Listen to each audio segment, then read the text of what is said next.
What is up, everybody, and welcome back. So this is going to be the episode where I total up what I paid for everything for the 5-leg swap, which is kind of a lot of money. And now that I totaled it all up, it kind of hurts me inside, but I don't really like spending this kind of money. I mean, this is like what the car's worth, so I feel like it's a lot to spend, but I'll show you guys that in a minute. But I did start taking the car apart. Not really, I took the wheels off, but I'm gonna go ahead and start taking the car apart now, show you guys what I plan to get into with this whole thing. And yeah, this is my favorite part. I love disassembly, and we're doing it in a nice warm 68-degree garage, even though it's very cold outside. And we're ready to go.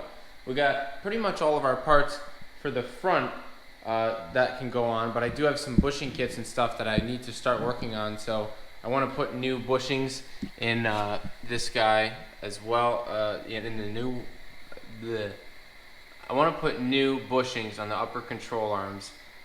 So I got a control arm bushing kit, but I'm trying to figure out if I want to buy the Camber control arms for this thing that by Megan Racing, and I'm not sure if I want to do it because it's just more money.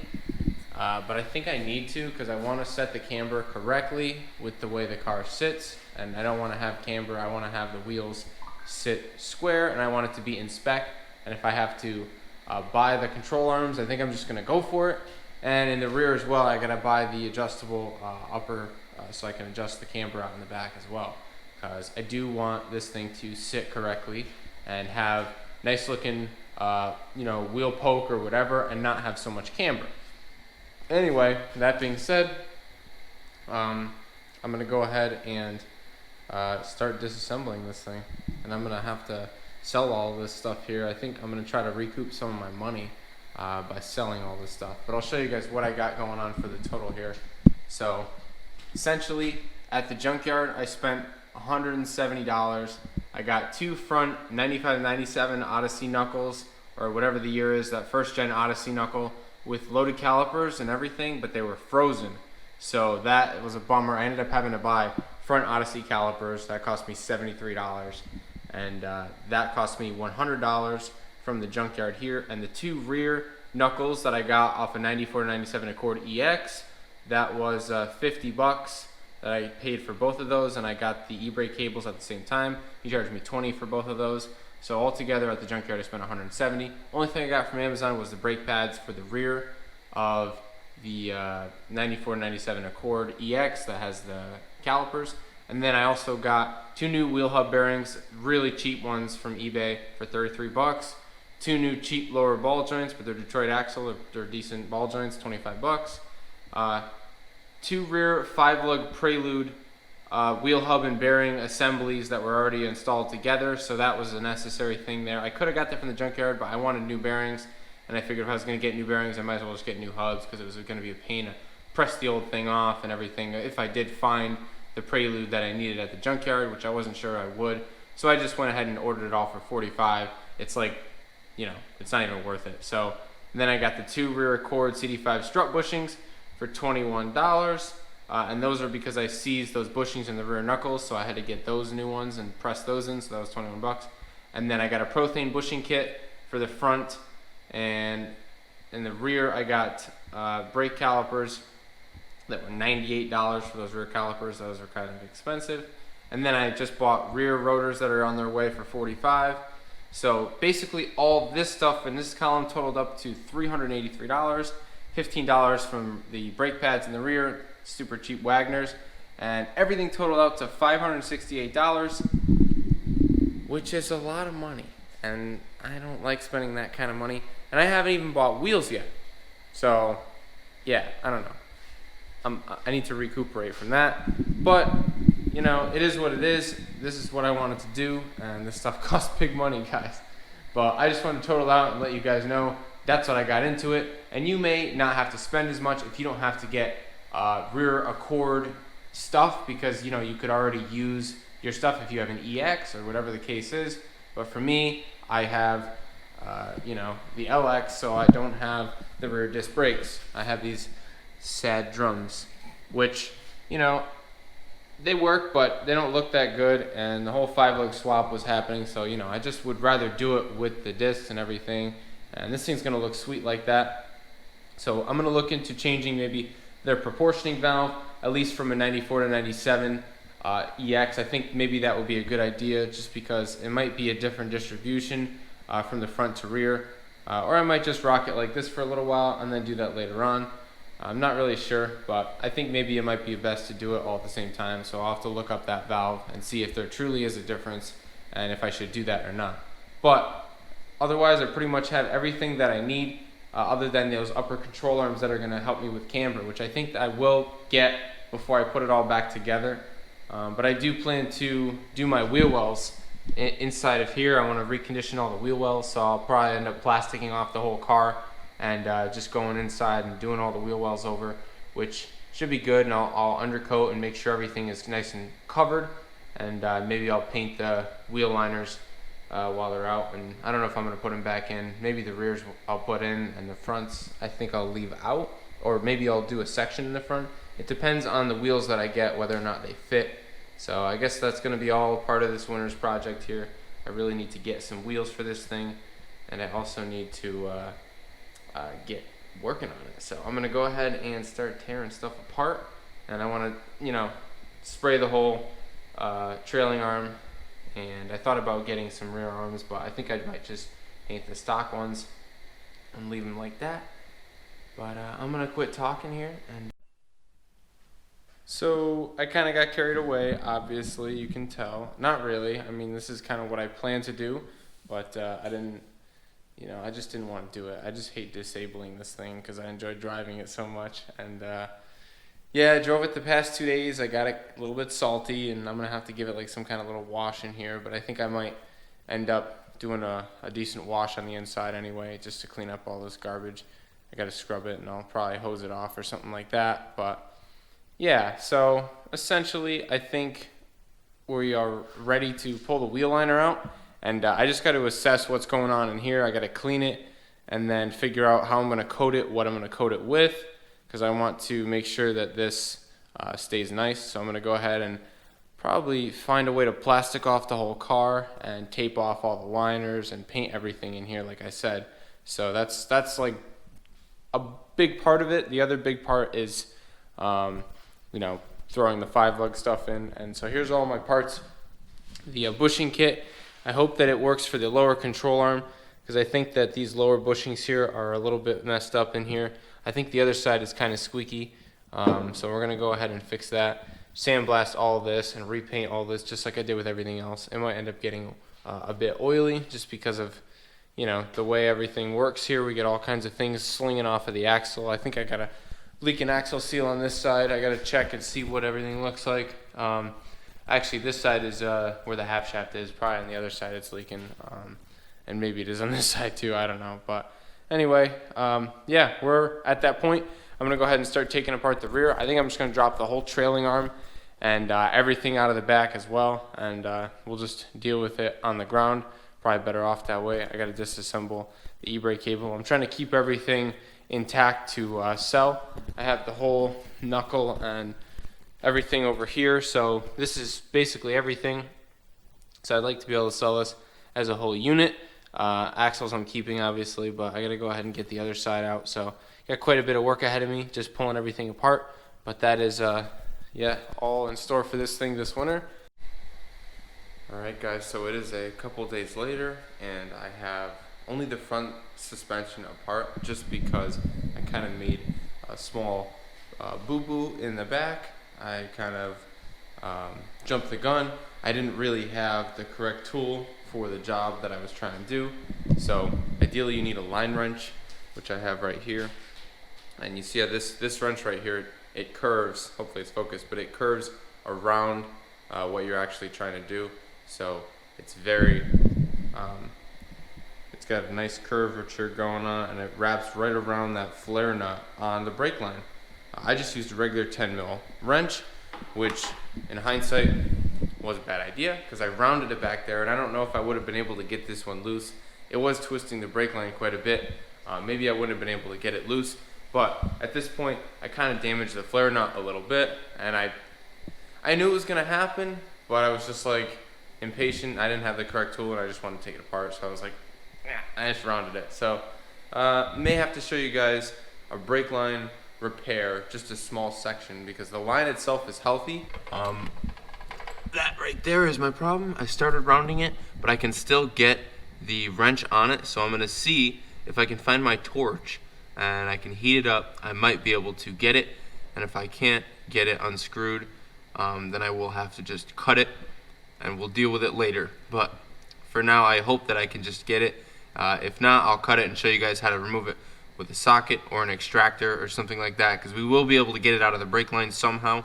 But it was just, can we keep it intact and on the car? And the answer is now no, because I've wrecked it. So we're gonna have to make a repair anyway. So the first thing I did was kind of break this guy loose right here, just because, especially if I'm gonna be heating, you wanna probably break the bleeder loose on the caliper, just so that if you start to boil the brake fluid, it has somewhere to go. So I kind of cracked this loose, and I've been threading this guy off one little quarter turn at a time.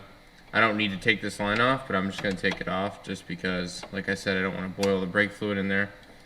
Chances are it'll be okay, just because, you know, everything's open up top, and it'll probably bleed off up top, but I think this should be enough. I'm surprised it's not leaking yet.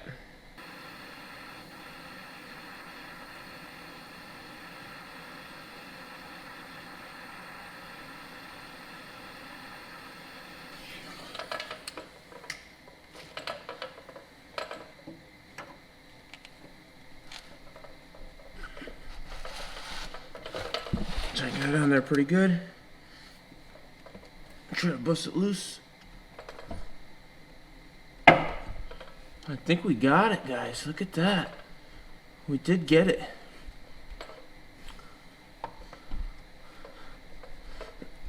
Wow, that's amazing what heat and a flare wrench can do, huh? So you need to have the proper tools for what you're doing.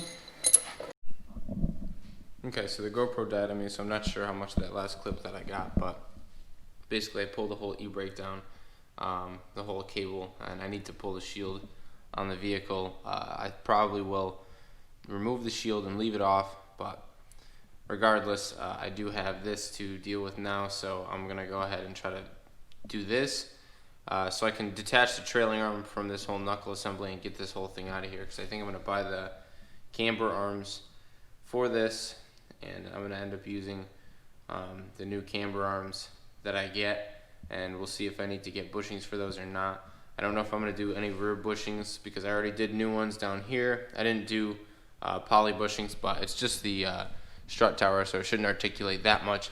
As far as these guys, I'm more concerned with the bushings for these. I don't know if I'm gonna replace these guys, or you know, just do all poly bushings and just paint these, or should I just buy new ones? I don't know if I want to buy like an eBay style. I'm not really sure which route I want to go yet. Maybe I pull down the subframe too. I'm not sure about that.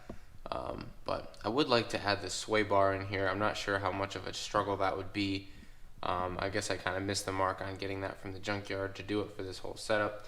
Could always do that at a later date. But I do think that that would have been kind of cool. So maybe let me know what you guys think, if you guys know anything about sway bars. If you guys have one or don't have one in your Accord, or you have driven one, or you know, have a comparison for me, because I don't know how much stiffness it would really add. I do think the car could use a little bit of a anti-roll back here. But alright guys, so I did get the rear end fully taken apart. After I got that brake line busted loose, I kind of just tore into it. Took the thing down after taking, you know, everything hanging on the ground here. I decided I would go and do up the interior. So I went ahead and removed every, I didn't really remove it, I just kind of shuffled it around. But essentially what I got going on here is the seat cushion, which I pulled up. You pull up from the back, and then it kind of hinges on the front. And then I pulled out the side cushion here. I got the strut out, the coilover rather, and also I worked on getting the e-brake cables, because you got to pull this up to pull the carpet up. So I pulled the carpet up, undid all the bracketry for the e-brake cables, and I ended up sticking it down through. And then once I had the whole assembly out basically with the e-brake cable still attached and the trailing arm was still threaded through. I kind of peeled the brackets off of the e-brake cable to thread that side of the cable out rather than take apart the whole drum, because I was going to do that, and then I realized I don't want to take apart this whole rear brake system just to put it back together just to sell it. So I didn't really take it that far apart. I can still put it back together with the little stuff that I did take apart and bend the brackets back over, and whoever wants to take it can rebuild it or do whatever the heck they want to do to it. But yeah, I don't want to have to worry about that. I'm just going to leave it attached and sell it all as a unit. As far as rear control arms, I don't think I'm going to use those. Although the ball joints may be good, I don't think I'm going to use them. I have some brand new ones, but I don't think I'm going to use those either, just because I want to have the adjustability with that. So I think I'm just going to buy the rear arms up there, and I'm really trying to figure out if I want to buy arms for the lower. I think it would look cool. I always think it looks sick when you can see the arms from the back, but with this car being the way it is with the lip, I don't know if you can see the lower control arms from the back, so it might just be a waste of my money. Maybe I could just paint the stock ones, but I do think I want to get poly bushings. I gotta weigh out the prices if I'm gonna get poly bushings to replace everything and the labor and the paint and everything, or do I just buy new ones and not have to worry about it. So I really got to think that through and figure out what I'm going to do with that. But that being said, I'm going to go ahead and progress here. Probably pull those two arms off there, and go ahead and jump over to the other side and get the other side all torn apart. And then I can start maybe messing around with getting all the whole car taped off and ready to be sprayed, or cleaned at least first. Anyway, I'm going to get back to work. So for just a few more bolts, I decided that I would make it easier for myself and take the whole rear crossmember right out of the car. The reason I'm doing this mainly is to recondition it, but also because these bolts are actually frozen in the bushings here for the lower control arm. So I don't know what I want to do just yet. I'm going to try to just hit them with the impact and spin it, wreck the bushing, because I'm going to buy new bushings for this stuff. So I think that might be what I do. But yeah, a little bit unfortunate, but you know, that being said, I think we'll make out okay. We'll recondition it. We'll get everything freed up. We're probably gonna have to get new bolts, and we have to look into getting new because the bolts have a cam on them. I think these are the toe adjustment for the rear. I thought this car didn't have it, but I think it was just frozen. So pretty stoked about that. So we should be looking pretty good here pretty soon. Just got to get this stuff unfrozen, so I'm gonna let it soak, and we'll come back to this tomorrow. Alright, so it's the following day, day after New Year's Day. It's a Saturday, and I've been getting to work this morning on just cleaning up the garage a little bit, getting everything settled. I like what everything's looking like. It's looking pretty decent. We got all the suspension out. Everything's sitting over here. I got these cam bolts soaking in some penetrating oil. I'm going to try to air hammer these out later out of the subframe.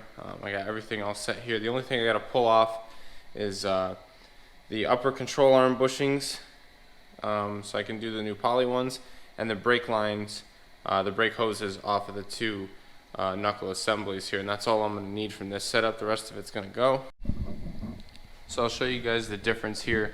The front wheel well is looking you know, like this. It doesn't look too bad. You can tell it's green, but there's definitely some grime on it, and you know, it doesn't look the cleanest. But the back wheel well I hit with a little bit of this Zepp industrial purple cleaner and degreaser, a little purple power knockoff, and it looks, wow, so much different. All this stuff's cleaned off. It looks really good. You can tell we revealed a little bit of rust here, which we're gonna have to grind and fix, but we'll go ahead and hit that along with that little patch back here. But you can tell that everything looks pretty good. We don't really have too much rot in here. Overall, it looks pretty decent. So I'm just gonna go ahead and clean the areas I need to, and then try to scuff it with, I don't know if I'll use a wire wheel or something of that nature, just to try to get a good scuff on everything. And then we're just gonna hit it with some undercoating. And after we rust convert, obviously, all this stuff that needs it. And yeah, it'll be good. So we're just letting this air dry right now, and we'll come back and start hitting it with the grinder after I tape off the whole car. So I plan to just do all the wheel wells, and then I'm going to tape the whole car off so we don't get any grinding dust or anything everywhere. And we will come back here and grind the rust and get this thing ready for some rust converter.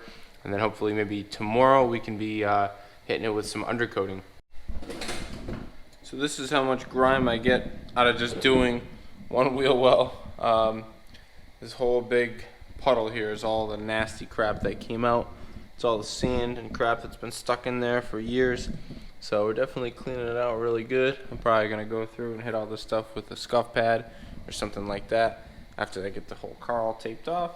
And then we'll come in and we'll clean it all off at one more time, and now we'll be ready to hit it with a little bit of rust converter. So I always end up making more work for myself, but I guess now is the best time to make more work for myself rather than later.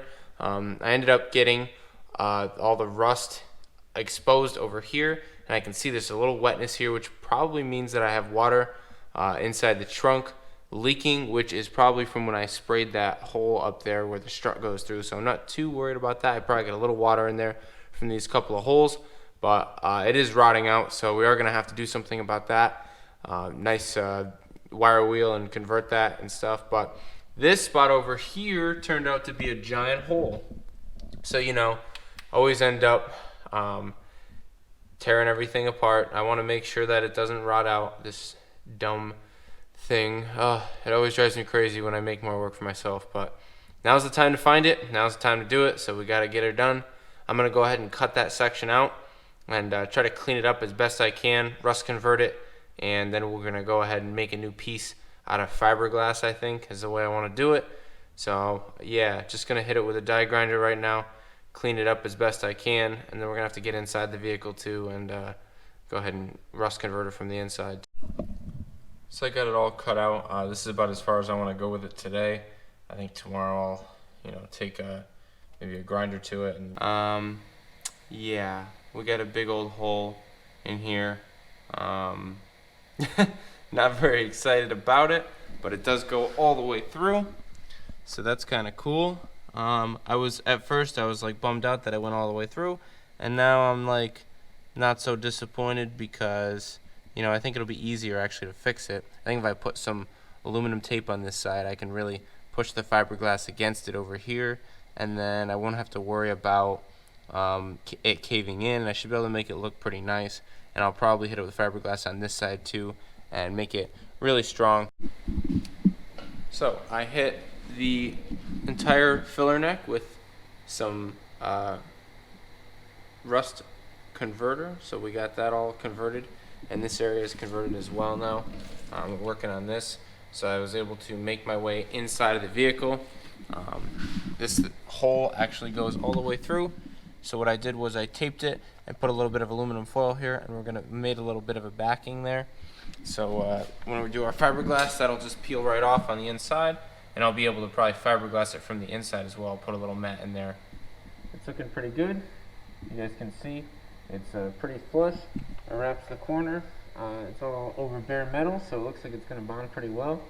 So I should just have to scuff it a little bit, and it should be good to go. It looks like it's going to be solid. I'll just hit it with a little bit of fiberglass from the back later, and we should be good to go. Alright guys, the time has come. This has been a project that is like forever in the making, but I'm going to spray the wheel liners right now. So I got the garage semi set up for this. I got to just put the fan in the window, or my respirator, and I'm going to go ahead and cover the nice things that I want to get overspray on, and then I'm going to get to work doing my undercoating, and hopefully everything comes out good. I'm just using some Rust-Oleum. It's like Harbor Freight. It's not the best stuff, but it is just wheel wells, so it is what it is. It's paintable, which means it's gonna harden. I don't want the stuff that like stays nasty wet. Maybe that stuff might work better, but I just want it to look nice and have a little bit of a chip guard. So I think this will be perfect. But yeah, that's funny. They show before and after, but like they like painted the whole exhaust and everything. Anyway, we're gonna fire this thing up and we're gonna see how it goes. So I got it all undercoated. I did 2 nice heavy coats, and it came out pretty good. I went all the way up underneath as far as I could go, and I think it came out pretty nice.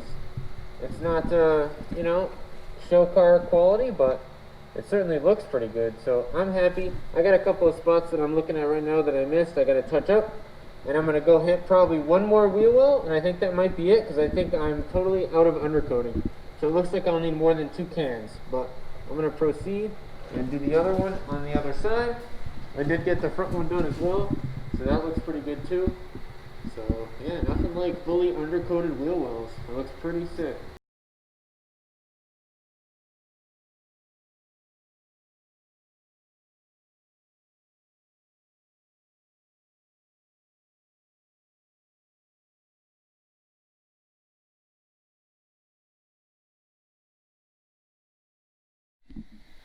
Alright guys, so this is it. I will show you guys what these wheel wells look like. This one came out particularly good, I think, based on what it looked like before. We had that big rust hole in it. So you can see my fiberglass repair is pretty good there. It's not too bad. I think it's definitely going to hold up. And everything else looks really good. I went and tried to go all the way up underneath. I don't know how well you guys can see up there, but got everything done up in here. So yeah, this looks pretty good, and I'll show you guys this other side here. This side looks pretty good as well. Yeah, I'm pretty excited. I think that it's gonna really add that next level of cleanliness when I get this thing all shined up. It's gonna look really nice, having all these nice clean wheel wells. Obviously, I gotta do something with the wheel liners too. I gotta find out if I want to put them back in. The rears, I definitely would like to. The fronts, I'm gonna try to. I don't know exactly how well. I don't know. I don't know if I'm gonna keep them. I'd like to, because they keep stuff from getting slung in there. But also, I don't drive in inclement weather, so I'm not sure. Once I get my wheels, I'll decide whether or not I'm gonna put the wheel liners in, or whether or not I can fit them, because I'm not sure what I want to do yet for wheels and tires. Still undecided. I've been looking at a lot of used stuff. I want to get something nice, something that's wide, but not too wide. I don't know. I got a lot of constraints, but I am looking for wheels actively, and I'll hopefully get that soon. But for right now, I got a sandblast, and we got a lot more to sandblast, so I'm gonna get to work on all this stuff, and I'll catch you guys later. And yeah, peace.